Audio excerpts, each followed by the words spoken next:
আসসালামু আলাইকুম টিপু ভাই। ওয়ালাইকুম আসসালাম। কি খবর, কেমন আছেন? এই তো ভাই আছি, আলহামদুলিল্লাহ ভাই। আপনি ভালো আছেন না? আলহামদুলিল্লাহ। আপনার গরু কেমন আছে? গরু তো আলহামদুলিল্লাহ ভালোই আছে। আলহামদুলিল্লাহ।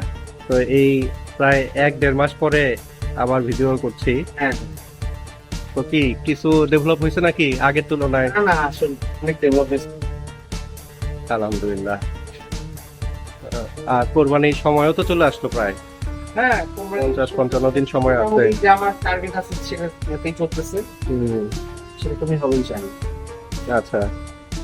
তো এখন কি অবস্থা, কত কত কেজি হলো? কোন গত প্রায় 6 দিন আগে ওজন মাপছি, লাইট ওয়েট ছিল 930 কেজি। 930 কেজি, মাশাল্লাহ। এ তো 1 টন কাছায় গেল আর কি। হ্যাঁ, একটু 1 টন। যাবে 1100 প্লাস যাবে। হ্যাঁ, আরো 55 দিন সময় আছে। যাক, আলহামদুলিল্লাহ।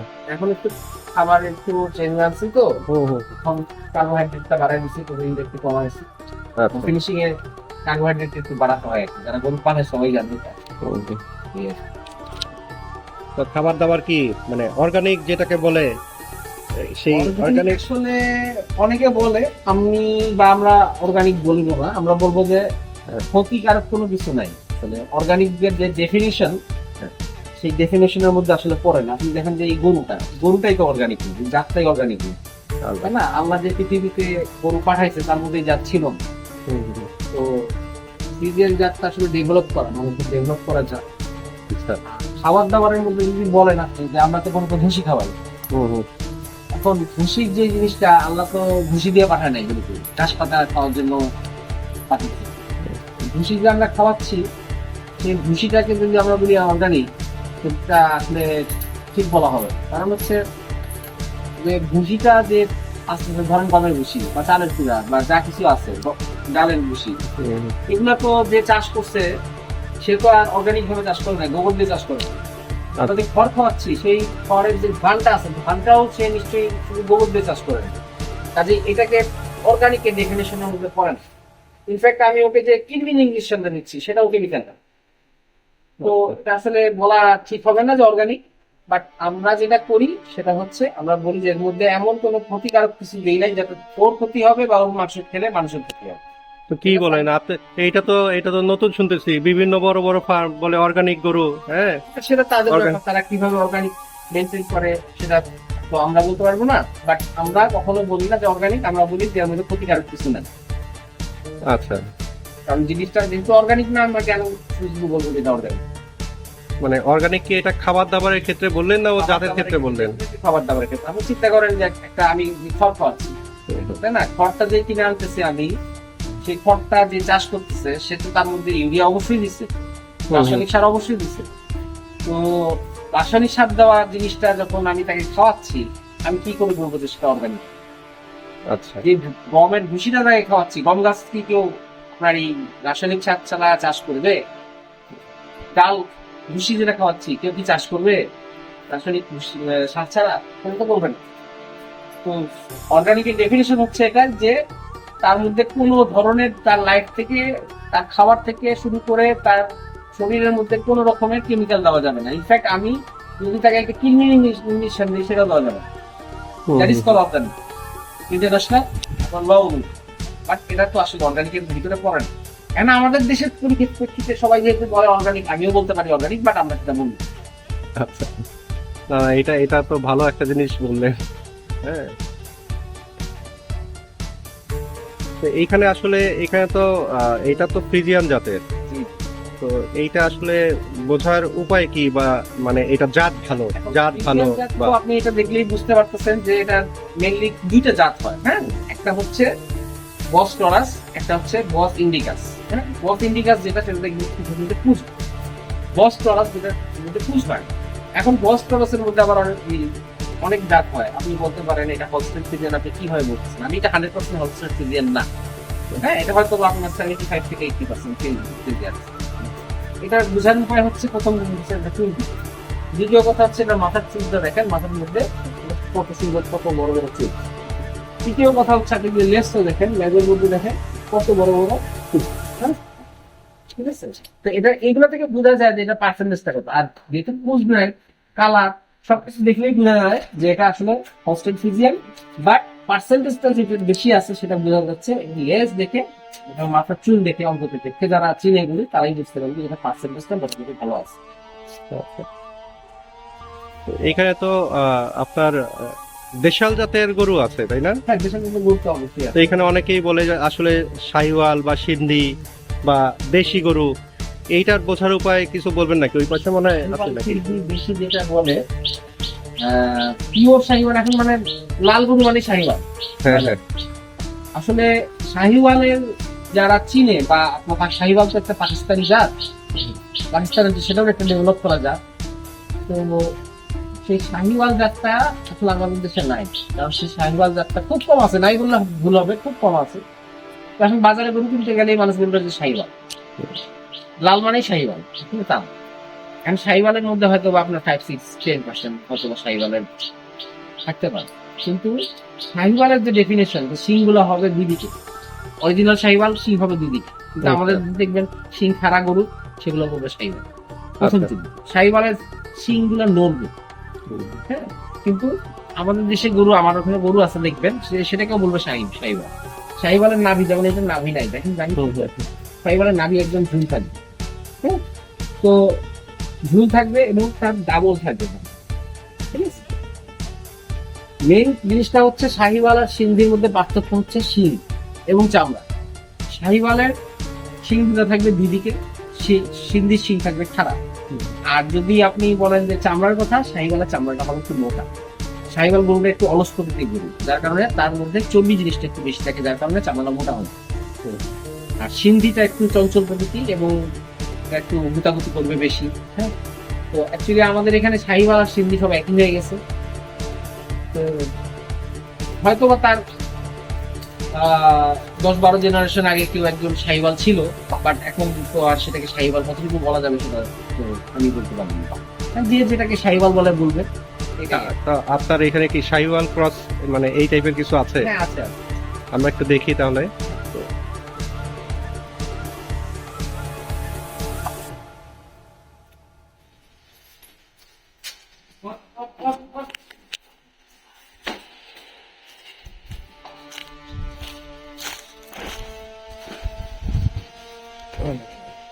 এই গরুটা বাজারে যখন কিনতে যাবেন আপনাকে বলবে এটা শাহিওয়াল।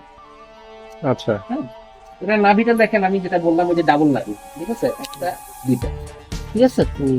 আচ্ছা, এটা পুষটা দেখেন, এটা চামড়াটা মোটামুটি হাঁটু মুখ কাছাকাছি চলে গেছে, গলার চামড়াটা, তাই না? এটা পুষটা দেখেন। এখন বিষয়টা হচ্ছে যে এটা শাহিওয়াল না, আমি বলবো এটা সিদ্ধির সাথে পুষ, কারণ এই আচ্ছা। শিংটা খারাপ, শিংটা কিন্তু দুই দিকে, আচ্ছা এটা সিন্ধির সাথে পুষ।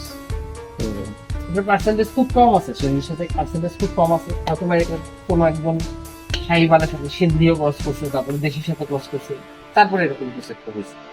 আচ্ছা তার কারণটা হচ্ছে এটার মধ্যে শাহিওয়ালের লক্ষণ দেখা যাচ্ছে যে নাভি টাভি, আর সিন্ধির লক্ষণ দেখা যাচ্ছে তার মাথার সিংহ খারাপ। আমরা তো গরু কিনতে গেলে অনেক সময় বলি এটা দেশি গরু, এটা দেশাল গরু, হ্যাঁ, অনেকে অনেক ভাবে এটাকে ডিফাইন করে। হ্যাঁ, দেশি গরু আসলে কি, দেশি গরুর নাভি কথা এরকম কথা হয় না। আচ্ছা, এরকম সুন্দর এবং সাইজও তো মনে হয় ছোট হয় আসলে দেশি গরু। ডেফিনেটলি সাইজ ছোট হবে।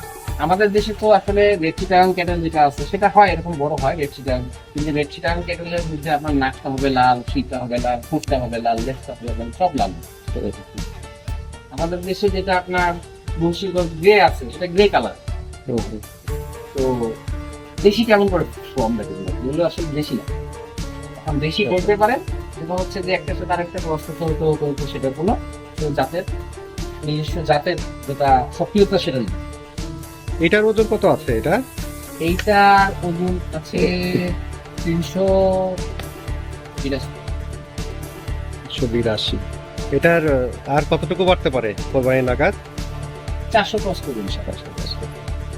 আরেকটা ছোট দেখা যাচ্ছে, ওইটাও কি এই জাতেরই নাকি? ওইটা না, এই লোকের না, ওইটা বেশি পার্সেন্টেজ বেশি চলে আসছে।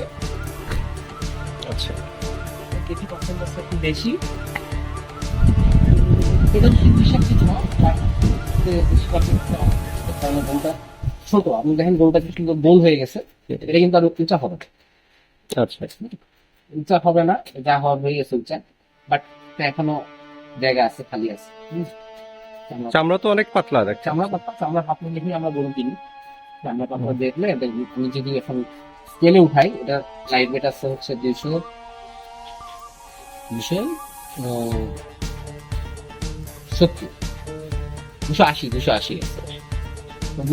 যদি এটা ওজন থাকে, তাহলে এটাকে যখন আপনি ড্রেসিং করবেন, এই চামড়াটা মোটা থাকে, তাহলে ডেফিনেটলি চামড়ার ওজনটা বেশি থাকবে। তাহলে যে নিবে এটা, তার ড্রেসিং পার্সেন্ট সে কম পাবে। জন্য আমরা কিনে চাকরি করি। চামড়া যদি পাতলা হয়, তখন মাংসটা লাগবে গায়ে, কিন্তু সহজে আমরা টাইট হয়ে গেলে, মোটা হয়ে গেলে, তখন মাংসটা খুব করে এটা যেটা বলছিলাম আমি, যে বেশি গরু মতো ঝুলানো অনেক নিচু মানে লাগানো আর কি। যদি 100% বেশি হতো, যদি সিনের সাথে এটা একটু একদম- প্রশ্ন থাকতো, তাহলে একদম একদমই লাগানো থাকতো। একদম লাগানো। আচ্ছা, অনেকে ওই যে এইবার তো লাইভ ওয়েটে বিক্রি করতেছে, বা লাইভ ওয়েট, অনেকে আসলে এটা জিজ্ঞেস করে যে লাইভ ওয়েটের সাথে আসলে মাংসের যেটা পরিমাণ, এটা আসলে হিসাবটা কেমন, একটু বোঝায় বলবে। বিষয়টা আমি একটু মোটা হতো, তাহলে লাইট ওয়েটের সাথে মাংসের যে পরিমাণটা সেটা কমে যায়। সেকেন্ড জিনিস হচ্ছে লাইট ওয়েট যখন মাপা হবে, তখন তার মানে কি এটা বোঝাতে যাচ্ছেন যে চামড়ার আসলে মোটা চিকনের উপরে নির্ভর করে আসলে কতখানি কি। লাইট ওয়েট মানে এই গরুটাকে আমি পালার মতো ভাবি। তারপর ড্রেসিং যখন করলাম, তার মানে চামড়াটা ছিলে আমি মাংসটার ওজন মাপলাম। তো চামড়াটার সহ ওজন যদি আপনার ধরেন এটা 380 কেজি হয়, চামড়াটা যদি মোটা হয়, তাহলে চামড়ার ওজনটা বেশি, কাজে আমি মাংসটা কম পাবো। আর যদি চামড়াটা পাতলা হয়, তাহলে সেই ক্ষেত্রে এটার মাংসটা আমি বেশি পাবো। নাম্বার 1। নাম্বার 2 হচ্ছে যে যখন লাইট ওয়েটে উঠানো হবে, তখন মাপতে হয় আসলে খালি পেট। হ্যাঁ, গরুর যে খাবার সিস্টেমটা আছে, যে ও যখন খাবারটা গিলার পরে তার যে ফার্স্ট ফোকাসটা আছে সেখানে যায়, তারপরে সে ডাবল কাটে, যার উপর কাটার পর সেকেন্ড ভাবে হজম হয়ে সে তার টয়লেটের মাধ্যমে সেটা বের হয়ে। বাট আমি যদি এই মুহূর্তে আমার গরু এখন খাওয়ানো আছে, এই মুহূর্তে যদি আমি ওজন মাপি, তাহলে এটা ওজন 10 কেজি বেশি পাওয়া যাবে লাইফে। আচ্ছা, আমি যদি একদম সকালবেলা কিছু না খাইয়ে, পানি পাতা খড় কিছু না খাইয়ে যদি ওজন মাপি, সেইটার পার্সেন্টেজটা হিসাবে ক্যালকুলেট করা যেতে পারে। হয়তোবা গরুর চামড়া বা গরুর সাইজ অনুযায়ী ডিপেন্ড করে 55 to 60%। 55 to 60%। আমার এখানে আসলে একবারে ডিফাইন করে কেউ বলতে পারবে না এটা 60% হবে বা 55% হবে। বড় গরুটা সেটা 60% প্লাস হয়ে যেতে পারে। আচ্ছা, আর এই গরু 60% করে যাওয়ার পর, কারণ আসলে ওজন তো আসলে মাংসের ওজনটাই হচ্ছে ভারী, তাই না? মাংস বলতে শুধু মাংস বলতে পারে সেটা না, তবে মাংস, হাড্ডি, তার যে কলিজা, ফ্যাপসা, এগুলো আর কি, মানে ভুঁড়ি বাদ দিয়ে আপনি চিন্তা করেন। ভুঁড়ি বাদ দিয়ে চিন্তা করতে হবে আসলে। আর আসলে ওই যে ফিতার একটা মাপে, এইটা কি আসলে অ্যাকুরেট কতখানি কি হয় এটা? অ্যাকুরেট হয় যদি ঠিক মতো মাপা যায়। কারণ গরুর এখান থেকে ফিতাটা ঠিক আছে হয়, তার তো কোনো কম বেশি না। Right.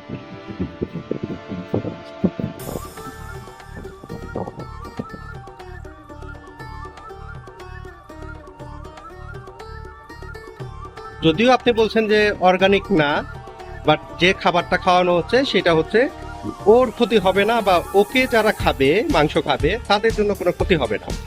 তো একটু বলবেন কি আসলে অনেকের মানে যারা খামারি তাদের উদ্দেশ্যে যে আসলে কোন খাবারটা মানে একটা আইডিয়া দেওয়া আর কি, যেটা আসলে সবার জন্য ভালো হবে। খামারিদের উদ্দেশ্যে কিছু বলবো না, বিকজ ডিফারেন্ট খামারি তাদের ডিফারেন্ট স্ট্যান্ড থাকে। খামারি মানে অসংখ্য মোটামুটি থাকতে পারে, এটা আমাদের পক্ষে সম্ভব। আচ্ছা, আমাদের কাস্টমারদের যখন আসে, আমরা বলি ভাই আপনি যদি এই ধরনের মোটা করতে হয়, আমাকে নিয়ে আসতে আবিষ্কার করবে। বিকজ সেটা নিয়ে আসার পরে তার খামারের সাথে আমাদের খাওয়া মানে টাইম দিতে হবে, তারপর তাকে ভ্যাকসিন দিতে হবে, তারপর তাকে কিডনি দিতে হবে, তারপর কিছু ভিটামিন মিনারেল সেগুলো ঘাটতি থেকে তারপর সেগুলো দিতে হবে, তারপর সে পাওয়া তাদের জন্য তারপরে এটা হবে। এখন অর্গানিক না, আমি এই সেন্সে বলেছি, আবারও বলি যে আমি তাকে যে খাবারটা খাওয়াচ্ছি ভুসি বা খোল, এখন আল্লাহ তাকে যে পাঠিয়েছে দুনিয়ায়, সে ভুসি বা খোল জঙ্গলের মধ্যে দিয়ে দেন, তার জন্য দিয়েছে ঘাস পাতা।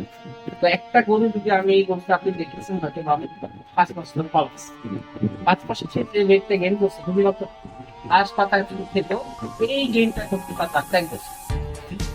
আমি যেটা করতেছি, আমরা সেটা হচ্ছে তাকে ভুসি যেটা দিচ্ছি, ভুসিটা হচ্ছে গমের ভুসি দিচ্ছি, আমরা ভুট্টার ভুসি দিচ্ছি, এটা বাংলাদেশ থেকে পাউডার, আমরা তাকে ডালের ভুসি দিচ্ছি, আমরা তাকে চালের ভুট্টা দিচ্ছি, তাকে রাইস পলিশ দিচ্ছি, আমরা তাকে ভিটামিন মিনারেল দিচ্ছি। মানে একটা মানুষের জন্য সব ধরনের ভিটামিন মিনারেল কার্বোহাইড্রেট প্রোটিন সব দরকার হয়, সব তাকে কোয়েল দিচ্ছি।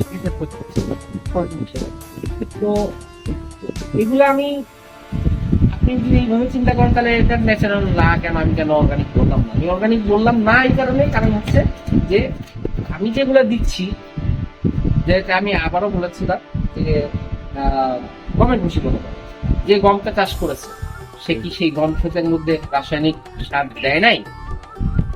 অবশ্যই দিয়েছে। আমি তাকে খড় খাওয়াচ্ছি, এখন তো আসলে রাসায়নিক সার ছাড়া আসলে কোনো সম্ভব। সম্ভবই না। তো সেই জিনিসটা তো গমের মধ্যে আছে, আমি যে খড়টা খাওয়াচ্ছি তার মধ্যে রাসায়নিক সার দিয়েছি, সেটাও সেই খড়ের মধ্যে আছে। ইনফ্যাক্ট আমি যে প্রতিটা আইটেমই যে বললাম আপনাকে, গম ভুট্টা ধান সবকিছুর মধ্যেই রাসায়নিক জিনিস আছে। এগেন আমি তার শরীরের মধ্যে কোনো কিছু পুশ করতেছি না, বাট কৃমির জন্য আমাদের তাকে দেওয়া লাগছে, ভ্যাকসিন দেওয়া লাগছে। আমি তাকে পুরা রোগের ভ্যাকসিন দিচ্ছি, আপনাকে লাম্পিং, আমি তাকে অ্যানথ্রাক্সের ভ্যাকসিন দিচ্ছি, এগুলো তো ওয়ান্টেড ওই জন্য এটাকে আমি বাট যে খাবারগুলো দিচ্ছি সেগুলো তার জন্য কোনো ক্ষতিকর কিছু না, সেটা তার মাংস যে খাবে সেটাও ক্ষতিকর। এবং যে মেডিসিন গুলো দেওয়া হচ্ছে সেগুলো ক্ষতিকর। তবে কিছু জিনিস আছে যে যেমন মনে করেন কৃমির ওষুধ দিলাম, কৃমির ওষুধ দেওয়া আমার অলরেডি কোরবানি পর্যন্ত 3 ওষুধ দেওয়া শেষ। হ্যাঁ, আচ্ছা, কৃমির ওষুধ দেওয়ার মোটামুটি 14 দিন বা 2 সপ্তাহের মধ্যে করলাম। তো কোনো যদি অ্যান্টিবায়োটিক দিতে হয়, অ্যান্টিবায়োটিক দেওয়ার পরে 28 দিনের মধ্যে সেই গরু নষ্ট করে যাবে, কারণ সেটা তার কাশ হয়ে যায়, সেটা মানুষের শরীরে যায়, কিডনিতে এফেক্ট করে। আচ্ছা।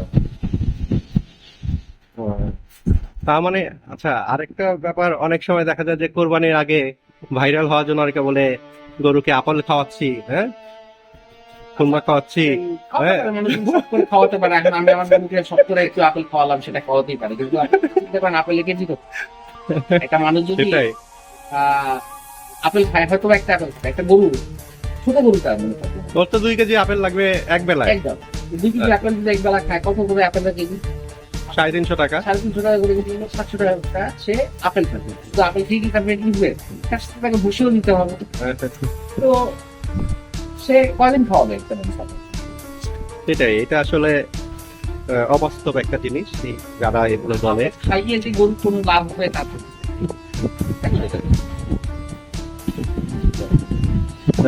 আলহামদুলিল্লাহ, আপনার তাহলে সেই বড় গরু 1 টনের গরু হবে নাকি 1 টনের উপরে যাবে? 1 টন প্লাস, 1 টন প্লাস যাবে আশা করা যাচ্ছে। আচ্ছা, এখানে দেখা যাচ্ছে যে গরু যেখানে রাখা হয়েছে একটু ঢালু ঢালু, জায়গাটা অনেকটা ঢালু, হ্যাঁ শব্দ একটু। ষাঁড় গরুর পালার এরকমই সিস্টেম, কারণ হচ্ছে ষাঁড় গরু মোটামুটি 3 ভাগে, মানে গরুর 3 ভাগের 1 ভাগ থাকে তার পিছু। আচ্ছা, তো সেই ক্ষেত্রে যেহেতু আমরা কোনো ফিড বা স্টেরয়েড ইউজ করতেছি না, আমরা গরুর ঘরটাকে একটু বেশি ভালো রাখছি। এমনি ঢালু রাখা ভালো, কারণ পেশাব পায়খানা সব গড়ায় নিচে পিছনে ড্রেনে চলে যায়। আর আমরা একটু বেশি ঢালু রাখছি তার কারণ হচ্ছে যেহেতু আমরা স্টোরে কোনো রকমের আপনার ফিড দিচ্ছি না গরুকে, বাজারে ব্রয়লারের ফিক্সড খাবি যাবে এগুলো দিচ্ছি না, যাতে করে গরুটা যখন দাঁড়াবে পিছনের দিকে তার মাংসটা ঠেলে আসবে, মানে আস্তে আস্তে সে যখন বসবে সে কিন্তু নিচের দিকে ঢালু করে স্লোপ করে দেবে, এতে করে তার পিছনে যে মাংসটা আছে সেটা বুঝি। আচ্ছা, তাহলে এটা আসলে কতখানি ঢালু হওয়া উচিত সামনে থেকে পেছনের দিকে? এটা ডিপেন্ড করে। আমাদের এখানে একদম আপনি যদি এই চারির গোড়া থেকে শুরু করে ড্রেন পর্যন্ত বলেন তাহলে সামনে থেকে একদম পিছন পর্যন্ত 8 ইঞ্চি ঢালু আছে, আমাদের এখানে 13 ফিট জায়গা আছে। 13 ফিট জায়গা।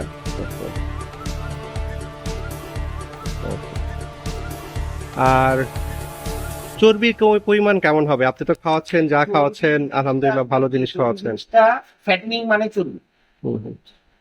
একটা গরু যদি বা একটা মানুষ যদি সুস্থ সবল হয় তার গায়ে চর্বি থাকবে, বাট এখন ব্যাপারটা হচ্ছে চর্বিটা কোথায় থাকে। চর্বি হচ্ছে দুই রকম। আমরা গরুর চর্বি যদি বলি, একটা হচ্ছে ইন্টারমাসকুলার ফ্যাট, একটা হচ্ছে ইন্ডাস্ট্রিয়াল ফ্যাট। আমার গরুগুলাতে আপনি যদি এই গরুটা বলে, এই গরুটা যদি 1 টন ওজন হয় তার মধ্যে থেকে আপনি 8 থেকে 10 কেজি শুধুমাত্র ইন্ডাস্ট্রিয়াল ফ্যাট পাবেন, এর বেশি পাবেন। ইন্ডাস্ট্রিয়াল ফ্যাট বলতে ওই যে এই ভুঁড়ির পাশে যে একদম সলিড যে চর্বিটা থাকে। যে solid আচ্ছা, আচ্ছা। চর্বিটা থাকে সেটা, তারপরে মাংসের মধ্যে যে কিছু চর্বি থাকে যেটা আমরা খাওয়া ক্ষতি ওই যে গুড়দার ওইখানে চর্বিটা থাকে। থাকে। তারপরে আপনার চর্বি মাংসের মধ্যেও থাকে, যেগুলো আপনার দেখবেন যে যদি ব্রয়লার ফিট খাওয়ায় যাওয়ায় হাঁটু এরকম গোল হয়ে গেছে, কিন্তু পুরোটা দেখবেন ছোট। তো ওইগুলা খুব কমই হবে। ওই বললাম যে এইগুলো যদি 1 টন হয় থেকে 8 থেকে 10 কেজি আপনি ইন্ডাস্ট্রিয়াল থাকবেন। বাট আমাদের এখানে গরুর মধ্যে যেটা ইন্টারমাসকুলার ফ্যাট বলে, যেটাকে আপনারা ওই যে জাপানে কুবে বিফ বলে না, হ্যাঁ, মানে ওই যে মাংস কাটলে মাংসের মধ্যে মাকড়সার জালের মতো হ্যাঁ মার্বেলিং ওই আচ্ছা, বলে যেটা হয় যে গরুর মাংসের টেস্টটা বাড়ে, জুসি টাইপের হয় একটু। জুসি টাইপের হয়। কারণ হচ্ছে বাইরের মানুষরা তো সব স্টেক রান্না করে খায়, তো ওরাই এটা আবিষ্কার করছে, আমার তো পড়াশোনা করছে। তো ওইটার মধ্যে যদি আপনার মাংসের নিজস্ব কোনো টেস্ট নেই, আপনার যে চর্বিটা যখন মেল্ট হয় রান্না করার সময় মাংসটা বের হয়ে যায়, বের হয়ে যখন মেল্ট হয়ে মাংসের সাথে মিশে তখনই টেস্টটা ক্রিয়েট করে। আচ্ছা, আচ্ছা। তো ইন্টারমাসকুলার ফ্যাট যেটা নাই সেটা মাংসের উপর চিবা চিবা রকম, বাট ইন্ডাস্ট্রিয়াল ফ্যাট যেটা সেটা মানুষের খাওয়ার যোগ্যই না, সেটা দেখতেই হবে সাবান বা অন্য কিছু, সেটা আসলে মানুষের খাওয়ার যোগ্য না। আচ্ছা, ওই দেখলাম ভালো ভালো কষাই যারা আছে তারা সবসময় ওই চর্বিগুলা 40 টাকা কেজি করে বিক্রি করে। আচ্ছা, আলহামদুলিল্লাহ আরো 55 দিনের মতো সময় আছে। আর অনেকেই বলে আসলে 2000 কেজি ওজন গরু, 2000 কেজি ওজন গরু, 1800 কেজি সেটা একটা গরু হয়ে যাবে ভাই।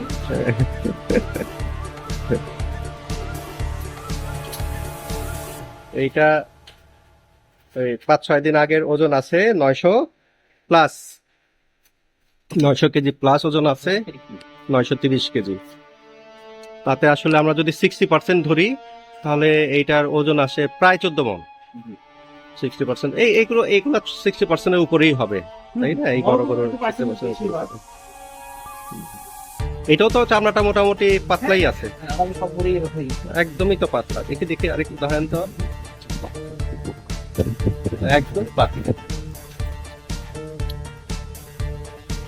যাক, মাশাআল্লাহ।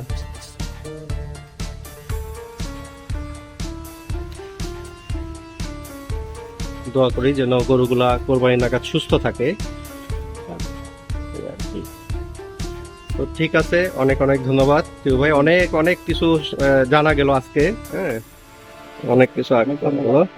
যতটুকু আমরা জানতাম, আমাদের মোটামুটি 2008 থেকে আমাদের গরু পালার অভিজ্ঞতা, সেটার থেকে আমরা যেটা গরু শিখছি হাতে কলমে সেটাই আমরা করতেছি, সেটাই বললাম। এই আর কি। আচ্ছা, ঠিক আছে, ধন্যবাদ ভাই। ঠিক, ধন্যবাদ। আসসালামু আলাইকুম।